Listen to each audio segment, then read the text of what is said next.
Сайн байцгаана уу эрхэм хүндэт сонсогчдоо.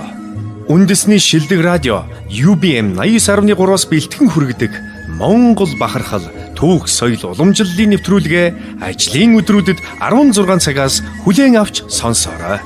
Үндэсний шилдэг радио UBM 89.3. Зэ өдрийн нэрхэм сонсогчдоо. За манай Монгол бахархал нэвтрүүлгийн энэ удаагийн ээлж дугаар эхлэхэд бэлэн боллоо. За студиуд хөтлөгч Батбаяр миний байна.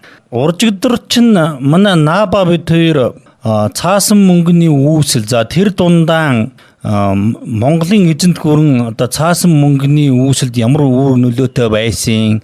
За тэгээд ер нь бид нар цаасан мөнгө гаргаснараа дэлхийн эдийн засагт маш том өөрчлөлтийг авчирсан ингээд ярьсан. За ярьсаар яваад манжийн дарлалын үе рүү оруулж ирээд ингээд зогсоосоо. За өнөөдөр ярьсан ёсоор манжийн дарлалаас хойш үргэлжлүүлэх санаатай байгаад байгаамаа. Энэ ардын хувьсгал хүртэл.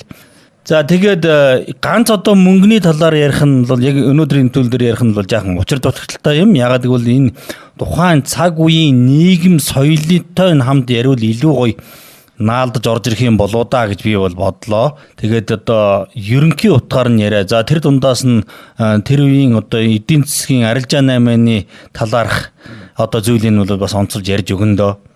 За бид нар сайн мэдж байгаа шүү дээ 17 дугаар зууны үед бид нар манжийн засгийн харьяанд орсон. Шууд манжийн дарлалт гэхээсээ илүүгээр манжийн засгийн харьяанд гэж ярих нь илүү зөв баг. Яг тэгэхээр бусад одоо хятадын харьцуулахад бол манжуудчин хятадын бүр одоо нутаг оронд очиод бөөнөрөө очиод одоо ингээд эзэн суудсан. Монголд бол харьцангуй гайгүй амбан захирагчаа тавиад за ер нь бол Монголыг ер нь за засаг захиргааны үед бол манжийн харьяанд байлгасан боловч юу ирээд бас ингээд дарлаад одоо божигнуулаад байсан нь бол харьцангуй гайгүй. Мэдээж хэрэг одоо нэг улс нөгөө үндэстнийхээ харьяанд байлгадаг чинь одоо бас яаж сайхан зүйл байх вэ? Гэхдээ бид нар бол бас харьцангуй одоо нэг талдаа бол гайгүй өнгөрсөн юм шүү гэж л одоо хэлмээр байгаа байхгүй юу.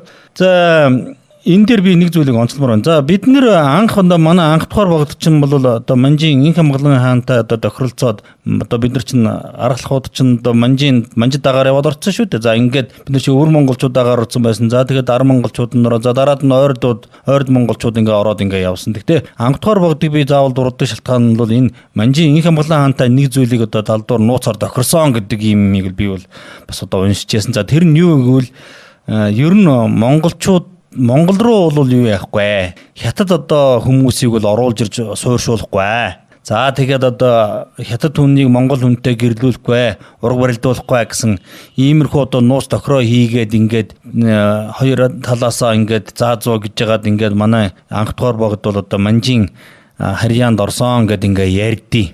За тэгээд магадгүй одоо тэр нь бол би бол үнний хувьтай байх гэж боддог. Яг тэгэхээр ер нь нэлээд олон жилийн туршид бол бас ер нь хятад хүмүүсийг бол манай Монгол руу жанчгүйгийн даваанаас хойш бол ер нь хөл алхуулахгүй байгаад байсан манжийн хаан бол.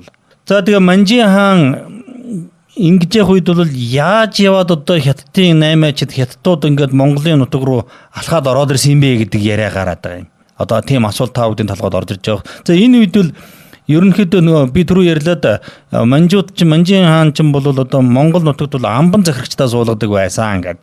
За улаастад ховдод гэл ингээд суулгадаг байлаа шүү дээ. За тэр үед бол яасан мэхлэр нөгөө тодорхой тооны одоо цэргүүдийг манжийн цэргүүдийг зам хятадаас одоо зэрэгд ажиллаад ингээд тодорхой тооны цэргүүдийг Монголын нутагт бол одоо тэр амбаныхаа одоо удирдлагадор ингээд суулгадаг байсан юм байна л да.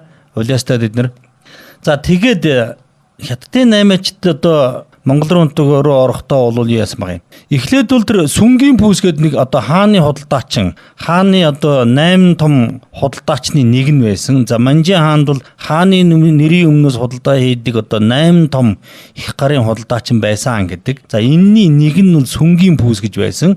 Сүн увагтынхны одоо пүүс нэлээд олон үеэрээ одоо 8 хийгээд одоо ер нь бараг хаанаасаа илүү баян болцсон шахуу тийм нэг пүүс байгаад байсан. За ингээд тэднийхэн бол ер нь жил болгон хааны одоо цэрэгт бол бараа бүтээгдэхүүн бол гаргаж өгдөг. За тэгээд шаардлагатай тохиолдолд хаандаа бол одоо мөнгө хандив өгдөг. За зарим үед бол хаан нь бол одоо бичиг шийтгэхэд одоо ингээд зээлх маягаар авдаг. Зарим үед бол бараг хүчээр далайлгаж яагаад авдаг ийм байсан байгаа юм л да. Тэгээд нөгөө юу яасан сүнгийн пүүс бол ерөнхийдөө нөгөө юу руу манай Монгол руу тэр манжийн цэргийн одоо хүсний хангамж одоо бараа таварын хангамжийн бол хариуцдаг байсан хааны цэргүүдийн.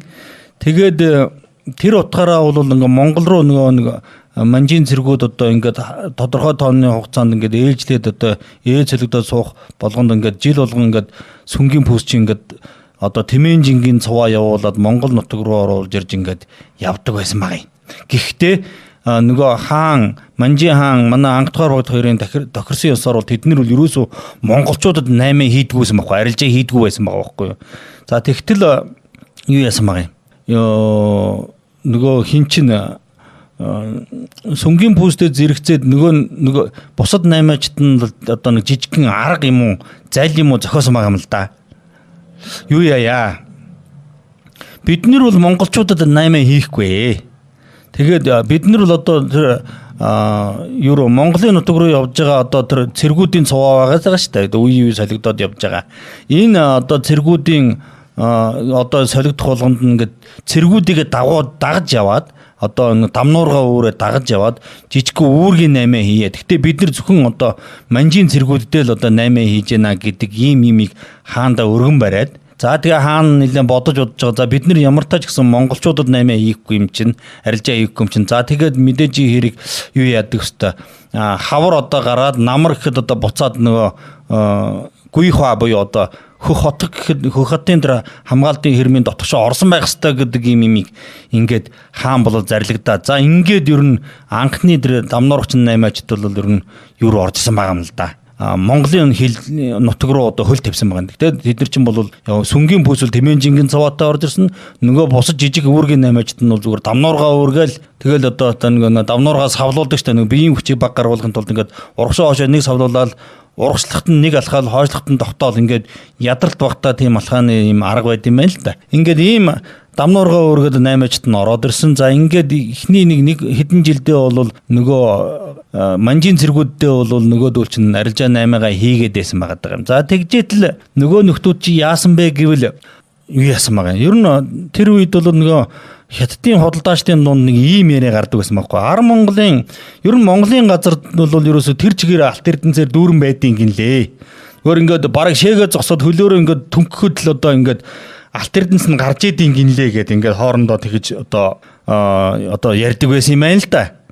За ингээ ярьдаг байсан учраас нөгөө нөхдүүд чинь ерөөсө Монгол руу явна гэдэг бол тэдний хувьд бол ерөөсө насных нь мөрөөдөл байсан байгаа байхгүй. Ингээд нөгөө 8-ачд чинь Монголын нутаг руу нөгөө цэргүүдэд дагаад ороод ирсэн. Яваад ороод ирсэн чинь нэг юу тэгэл одоо ингээл алт мөнгөний газар гитчээдэг юм гэж юу аах вэ? Нөгөө чинь хэдэн говийн чулуу түүс юм шиг байгаа юм. Манай говийн чулуу чинь бас харьцангуй үнэтэй шүү дээ. Нөгөө ман зан юу чөлөө байдаг. За нэг говийн чулуугаа түгээд нэг яхан урагшаа гаргасан юм шиг байгаа юм.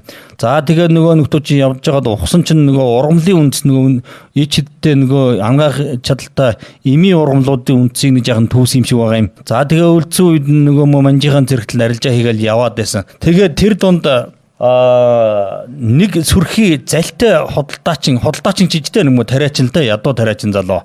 Тэрний арга зайлуулаас агуу байсан байгаа даа юм.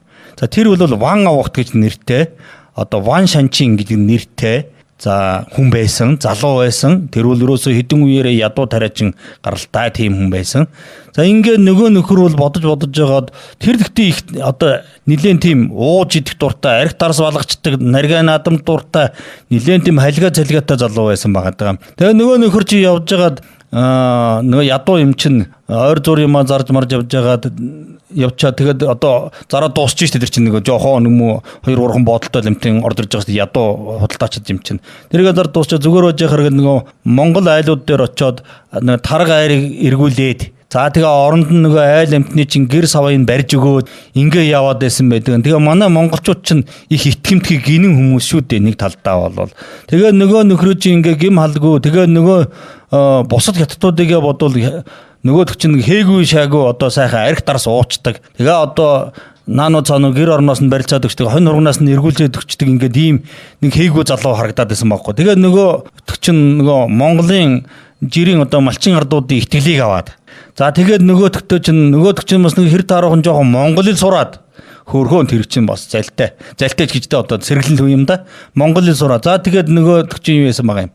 Гэхдээ одоо би ингээд одоо арилжаа намын их олигтой бүтэмж муутайгаа яг үеийг үгээд ингээд явжсэн чинь гэхдээ чам зарах юм юу байгаа ингээд ингэсэн байгаа юм да. Тэгээ надад юу ч байхгүй би жаахан авчирсан бараагаа бол мэдээж хэрэг одоо хааны цаадсын дагуу бол би одоо манжийнхан цэргүүдэд зарцсан гэсэн чинь нөгөөдөл чинь монголчууд чинь бас тухайн үед нөгөө юунаас их Монгол улсуудад ороодсон монголчууд ч маш олон жил одоо үндсэндээ хаалттай бүс явцсан учраас маш бараа бүтээгдэхүүнүүд оолдолд орсон, дутагдалд орсон.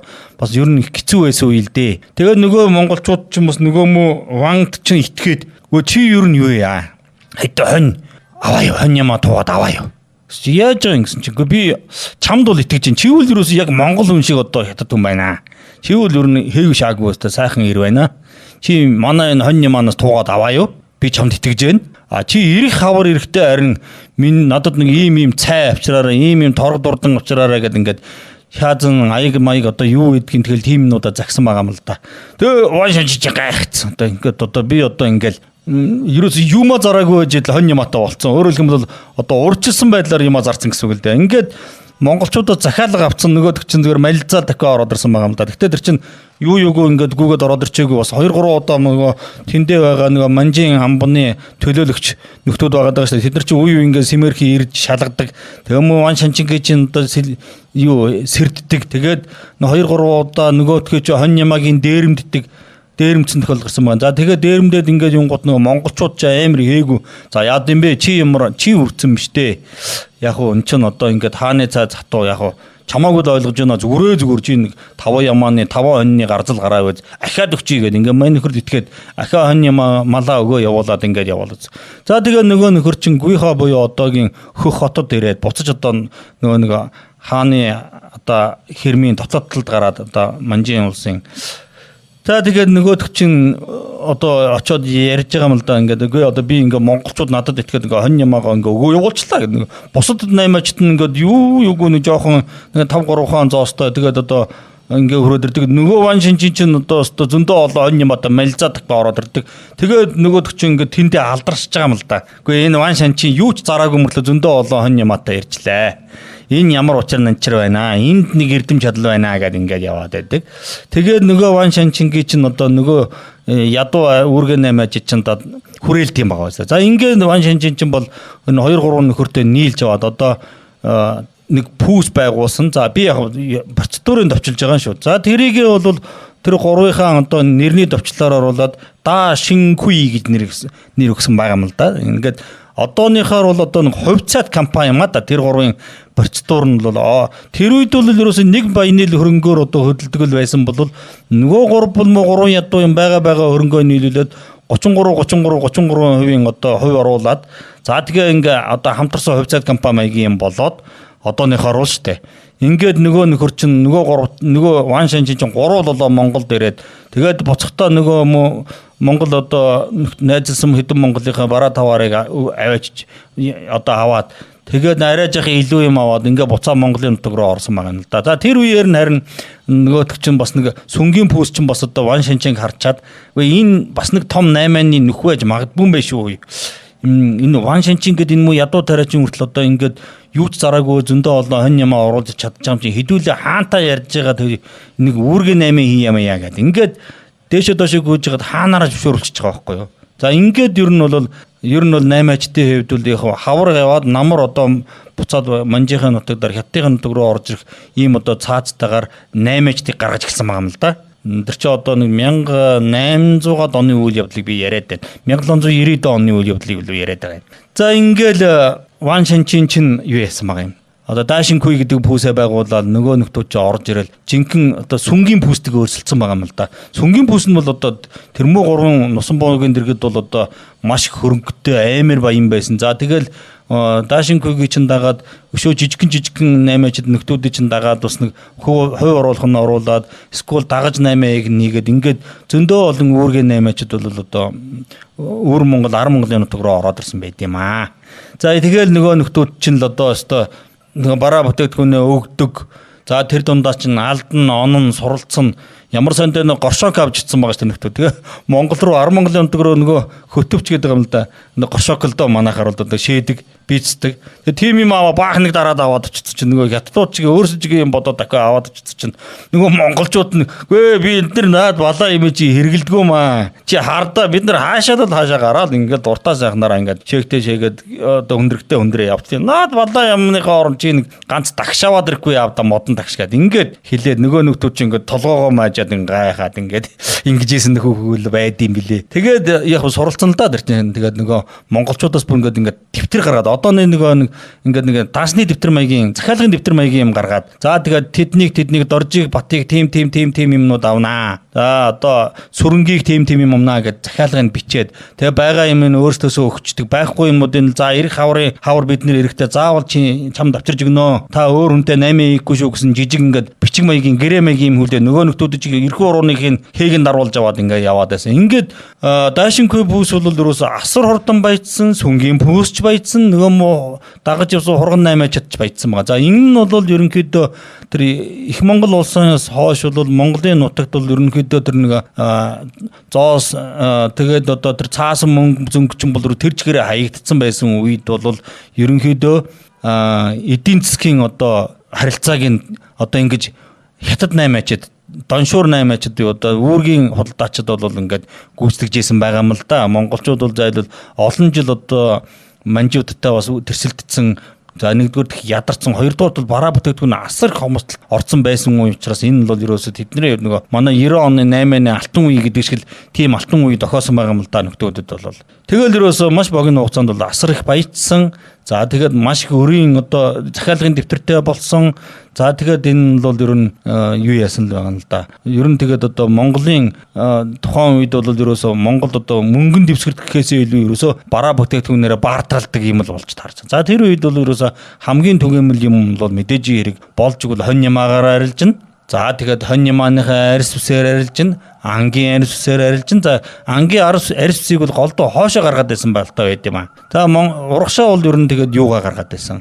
Хонь ямаа. За тэгэл ер нь хонь ямааны арьс үс моос гэл ингээл ийм мод ингээ гаргаад байсан. Тэгээд нэг дотор газар болохоор одоо 10 Монголын хоньны мах амттай гэдэг ингээд юм гараад ерөөсөө тэгээд асар үнэтэй болоод байсан. Ийм юм харагдаад байд юм. За ингээд одоо нөхдүүд бол яваад байсан. За ингээд нэгэн үед бол ерөөсөө монголчууд чи бүр одоо бараг одоо уух цайгүй болоод бүр цайны шаараа одоо хэдхэн буцлагж уугаад одоо ингээд баларж исэн хүмүүст бол нөгөө хятад цай бол очоод бүр сайхан боломжийг бол нээж гсэн байгаа юм л да. За энэ түүхэн бол явсаар агаад бол цайны зам гэж алдаршсан байдیں۔ За тэгээ цайны зам гэдэг бол ганц монголоор тогтоогүй л дээ. Хятадаас гараад тэр одоо Ухаан үлээ хаанаас нь ч үлээ гараад тэгээд одоо явсаар агаад Хөх хотоор дайраад Хөх хотоос нааша одоо Улаастай амбан руу ирээд тэгээд хоошо Орос руу гараа явждаг иймэрхүү жим байдаг. За энийг бол цайны зам гэж нэрлсэн. Ингээд үндсэндээ тэр хятадын Доншуур 8-ачд бол үндсэндээ цайны замыг бол үнслэн бий болгосон ба. За тэгээд яг араас нь бол мэдээж Оросын 8-ачд бол араас нь залгаж орж ирсэн. Ингээл одоо ингээд Орос Монгол Хятад 3 үеийн 8-ачд одоо яваад байсан. Тэгээд Хятад бас нэг зүйлийг анзаарсан байгаа юм л да. Монголчууд маш их бараа бүтээгдэхүүн аваад байсан гайхаад ингээд шаазан маазан аваад байсан байхгүй нөхдүүд чинь. Хятадын хөх шаазан чинь амар үнэтэй шүү дээ. Тэгээ ингээд хятад гайхаад байсан ихэндээ. Үгүй энэ ямар утгатай юмнууд ингээ аваад. Урдаасаа ирэл авчаад одоо өөр Монголын нутаг руу очиж нөгөөндөл чинь хонь ямаага дуучиж баахан шаазан маазан амар нарийн торог морог ингээ аваад байсан байгаа байхгүй. Гайхаад. Үгүй одоо эднэр ч одоо шаазан маазан хэрэгэлдэг. Өөртөө угаасаа мөнгөн аяг тавг хэрэгэлдэг мөртлөөс шаазан дараад байсан байгаа байхгүй аваргууд. Тэгээ гайхаад ингээд энэ чи манай нөгөө монголчууд ч бас тэр үедээ бас хөрх 8-ны ухаантай нөгөө шаазан маазан үнтэй торог моргож аваад шууд Орос руу гаргаад ирсэн байгаа байхгүй. Оросын Баатар нөгөө цагаан хаан руу авч гаргаал дундаас нь хөөрхөн ингээд Хятадын 8-ачнаас авч Оросын 8-ачнд зараад ингээд дундаас нь хөөрхөн мөнгө хийгээд байсан. Тэгээ тэрийн л зөвлөлд нь нөгөө хятадууд мэдсэн байдаг байхгүй. Ийм юм болсон юм байд юм бэлээ. За ингээд бол ерөөсөө одоо манжийн засгийн үед бол ерөн голдоо баартраар 8 хийгээд яваад байсан юм харагддیں۔ За тэгвэл одоо би бол сая одоо Хятадын Доншуур 8-ачны талаас нь нөхцөл байдлыг бол ярьж өглөө. За тэгвэл тухайн үеийн Монголын манжийн засагт байх үеийн манжийн эрхчлэлд байх үеийн Монголын одоо нөхцөл байдал гэх юм одоо нийгмийн одоо нөхцөл байдал ямар байсан юм бэ гэдэг юмыг би нэг сайхан ярьж өгье доо. За тухайн үед бол ер нь Монголын одоо монголчууд бол нийтийн 250 орчим хошуунд хуваагддаг байсан юм. За тэг манжууд ч нөгөө монголчуудыг бодрохын тулд маш олон жижигхэн хошуунд хуваагаад өгсөн шүү дээ. За одоо Монголд бол 354 хүн билүү 359 сум гэж байгаа. За тэр үед бол 250 хүн хошуу хуваагдсан байна. Гэхдээ энэ 250 хошуу гэдэг бол 10 Монгол биш шүү. Зүгээр нийт Монгол 10 Монгол нийлээд 250 хошуунд. Одоогийнхоос л том байсан болж таарад байгаа байхгүй юу? За тэгээд ер нь нөгөө их стэйц ноёдуудын болохоор ингээд давхаргуудад хуваагдсан. За хан гэж байна, ван гэж байна, засаг ноён гэж байна, тайж, хутагт лам нар гээд. За тэгээд энгийн ард, одоо ядуу ард тэгэл хамжлаг гэл ингээд дошоо ингээд задардаг байсан юм жигээ. За тэгээд тухайн үедээ бол Монголын нутагт бол одоо шарын шишин маш хүчтэй дэлгэрж байсан учраас ер нь том одоо хутагт хувилгаад мяндагдан лам нар бол ерөөсөө маш хүчийг авч тэрэндээ хөөрхөн хүрээ одоо нэг суурин маягийн юмнууд ингээ үүсгээд байсан байд юм аа. За одоо нэг чойрын хүрээ, за богдын хүрээ, шанхын хүрээ гэл ингээд байдаг штэ. Одоо ингээ яваад байсан байд. За тэгээд одоо ноёд тайж нарын болон одоо хотог товилгаадын харьяатууд нь болохоор ноёд тайж нарын харьяанд нь байгаа одоо ард ирээдийг болохоор хамжлаг ард гэж нэрлэдэг байсан байна. За хотог товилгаад лам нарын харьяанд байсан одоо ардуудын болохоор шавь ард гэж нэрлэдэг байсан юм. За манжийн төрийн албанд одоо залгуулж байсан ардын болохоор сум ард гэж ингэж 3 хуваадаг байсан байгаа байхгүй юу. За ингээд ноёд тайж нарын харьяат, лам хувилгаадын харьяат, манжийн төрийн харьяат гэдэг ингээд 3 бүлэг хуваагаад доошо ардын болохоор ингээд хамжлаг ард, шавь ард, сум ард гэдэг ингээд 3 хувааччих. Ингээд нөгөөдүүл чинь одоо тэгэл дээдсүүдийн одоо ая таалд нийцүүлэл манай муу ард иргэд чинь нэлээд одоо зүтгэдэг байсан байгаа юм л да. Тэгээд сүүлдээ нөгөө хятадын нөгөө арилжаа 8-аач чинь нэг зал зохиогоод дээшээ доошоо гүйж байгаа дөрөөсөө нэг юм зохиосон байгаа юм л да. Одоо хушууны ноён одоо ноёд тайж нар бол одоо тэр хятадын худалдаачид дээр ирээд арилжаа бүтээгдэхүүн бараа бүтээгдэхүүн авч болно. Гэхдээ тэрийг одоо төлөхгүй байх юм бол тухайн тэр ноёны одоо харьяалж байгаа нутгийн одоо хошууны ард иргэдээс нь нөгөө худалдаа авсан бараа бүтээгдэхүүний өрийн мал хэд хөрөнгөөр нь төлөвлөнэ гэдэг ийм имийг бодоод олцсон байгаа байхгүй амар зайлтай. Тэгээ нөгөө нөхдүүд манай Монголын ноёдууд тусаа шунал нь хитцсэн юм л доо. Замбраагүй тэгээд нэгэнт өөрөө төлөхгүй юм чинь ард иргэдэн төлөх юм чинь нөгөө нөхдүүд чинь бол замбраагүй одоо хятадын пүүснээс бол юм авч эхэлсэн байгаа байхгүй юу. За тэгээд тэр нь бол явсаар гэн ард иргэдийн уран дээр өөрөөсөө маш том өрөнд ордог. Тэгээд нэг хошуугаараа өрөнд орно гэдэг яриа бол тэр үеэс л үүссэн байгаа юм л да. За тэгээд тэр үеэс бол нөгөө юуны хятадын одоо пүүсүүдийн өрийн бичиг гэдэг юм чинь гарч ирсэн байгаа л да. Асар том өрийн зузаан өрийн бичгүүдийг ингээд хийгээд дараа тавьсан байдаг. Тэгээд нөгөө нөхдүүд чинь тэгээ монголчууд ч гэсэн монголчууд юм даа. Тэн дээр бол одоо чинь ингэдэг байсан байгаа байхгүй юу. За энэ жил одоо ингээд нэг дугуй булантай цаг нэг хоноор нэг одоо хятад цаг нэг хоноор одоо зарнаа. За нэг им хоноор зарнаа гэж биччихдэг. За тэгтэл нөгөө нөхөр чинь нөгөө хоноо авалгүй яваад гэж байгаа байхгүй нэг хятад. За би чи манай хоныг харж байгаарай. Би ирэх жил одоо ингээд ирээд авнаа. Ирэх хавар ирээд авнаа гэж ингээд явцдаг. Намар ирээд авнаа гэдэг ингээд явцдаг. Хавар авдаг юм байна. Намар авдаг гэдэр чинь хавар нь талдаа яаж намар наваад намар нь авахтаа хурхтаа байна явцдаг. Им хонь гэсэн учраас. Дараа жил нь болохоор ингээд ахаад төлөгтэй хурхтаа ингээд 3 толгой уулгаад аваа явцдаг гэсэн байхгүй юу. Ингээд амар зайлтай ингээд чинь малч өсөж байгаа монголчууд л доо.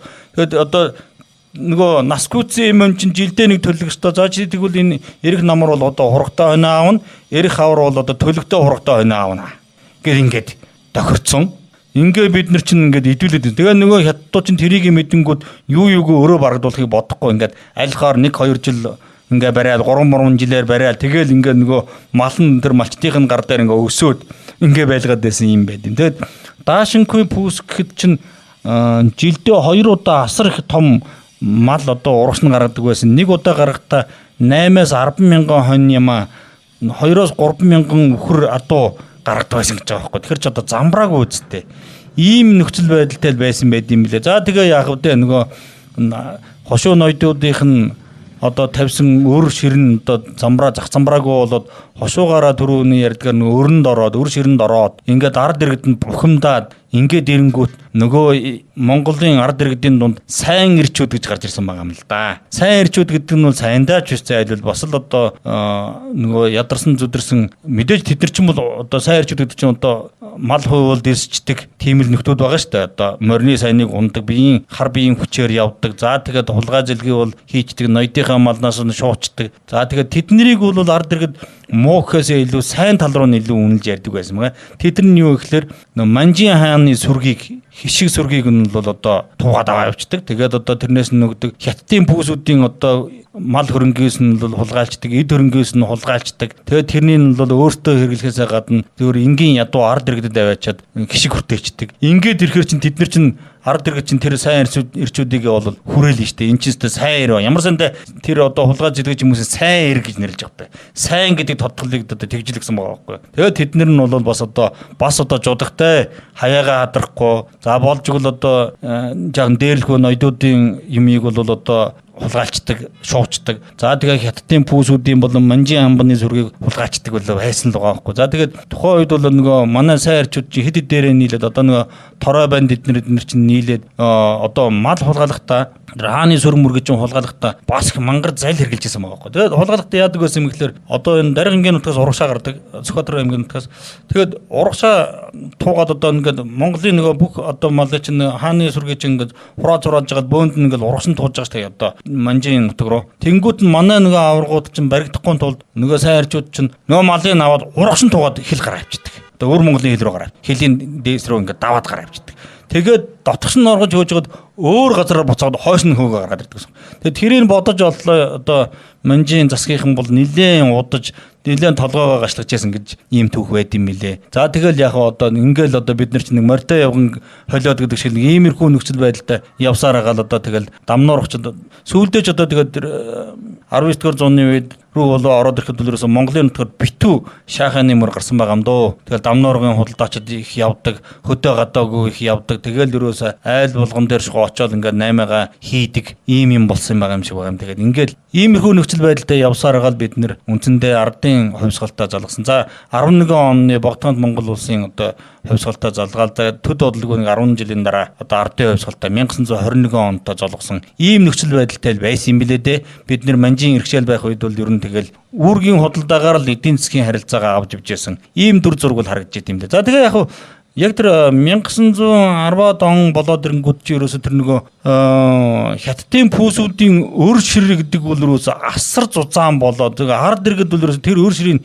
төлж дийлхэ болсон байгаа юм л да. За тэгээд ер нь нөгөө хошуу ард чинь юу хийсэн байгаа юм? Мэдээж хэрэг эхлээд одоо мал хуугаар төлнө шүү дээ. Мал хуугаар төлсөөр төлөх мал хуугаа болоод ирэнгүүт чинь нөгөө хятадын худалдаачид чи яасан бэ гэхээр нөгөө охтуудын өрөндөө авч гисэн байгаа юм л да. Энэ үхэндээ гэж ярихад бол нэ одоо бодит байдлаар ярих юм бол за тэгээ яг нөгөө хүрээний дуу чимсүүд гэдэг хүрээл чинь гарч ирсэн.